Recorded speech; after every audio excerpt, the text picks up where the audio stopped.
ஒரு மகிழ்ச்சியான செய்தி. இதயம் நல்லெண்ணெயின் விலை லிட்டருக்கு ரூபாய் 105 குறைஞ்சிருக்கு. செப்டம்பர் 2023ல 1 லிட்டர் இதயம் நல்லெண்ணெயின் அதிகபட்ச விலை ரூபாய் 503. ஆனா இப்ப 1 லிட்டர் இதயம் நல்லெண்ணெயின் விலை ரூபாய் 398 மட்டும்தான் தமிழ்நாட்டுல. அப்ப இனிமே எல்லாரும் இதயம் நல்லெண்ணெய் வாங்கலாம் இல்ல? குக்கர் விசில மறந்து உணவு வீணாகி போச்சா?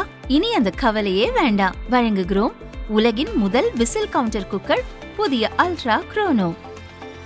அல்ட்ரா என்றால் ஆரோக்கியம்.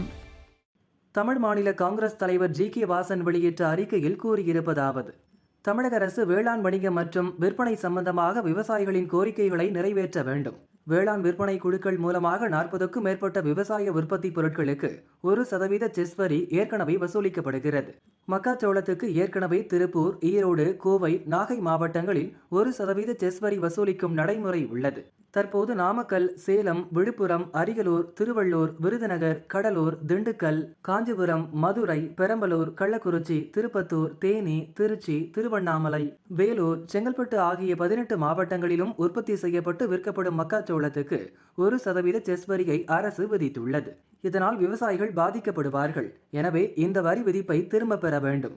குறிப்பாக விற்பனை குழு வளாகத்துக்கு வெளியே விவசாயிகள் நேரடியாக விவசாய நிலத்திலிருந்து வியாபாரிகளுக்கு விற்பதற்கு வரி விதித்திருப்பது, வரி கட்டாமல் செல்லக்கூடிய வாகனங்களை பிடித்து அபராதம் விதிப்பது ஆகியவற்றால் கிராமத்துக்கு வியாபாரிகள் வராமல் 22 மாவட்ட மக்காச்சோளம் விற்பனையாகாமல் தேக்கமடைந்துள்ளது. இதனால் விவசாயிகளுக்கு வருமானம் ஈட்டுவதில் சிரமம் ஏற்பட்டுள்ளது.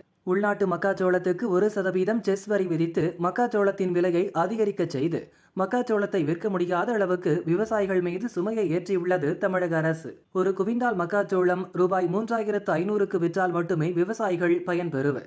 ரூபாய் 2800க்கு விற்று வந்த மக்காச்சோளம் இப்போதைய செஸ் வரி விதிப்பால் ரூபாய் 2300க்கு தான் விலை போகிறது.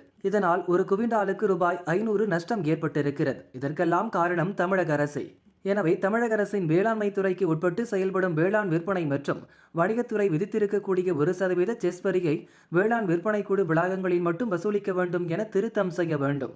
வேளாண் விற்பனை வணிகத்துறை பட்டியலிட்டுள்ள 40 விவசாய பொருட்களுக்கும் விவசாய நிலங்களில் விவசாயிகள் வியாபாரிகள் இடையே நேரடியாக நடைபெறும் விற்பனைக்கு முழுமையாக வரி விலக்கு அளிக்கவும் நடவடிக்கை மேற்கொள்ள வேண்டும் என அறிக்கையில் வாசன் கூறியுள்ளார்.